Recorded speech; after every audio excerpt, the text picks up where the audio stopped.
دید شیخی دختری زیبا و حالش شد خراب، بند تنبان شلش طرحی پلید افکار کرد.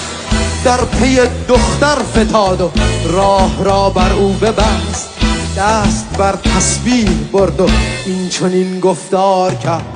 گفت گیسوی تو بیرون است از محدودش، گفت شیخا هیز چشمی بایدت افزار کرد. گفت چادر زینت زن موجبات پاکی است، گفت پاکی را نشاید چاره با چلوار کرد.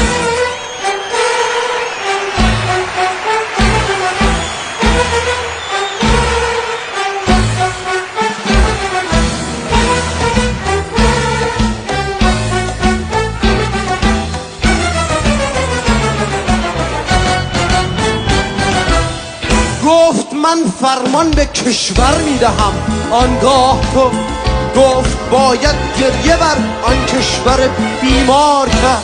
گفت مهرت چند دختر صیغ فرمان خداست، گفت سگ ترجیح دارد بر تو تا دیدار کرد.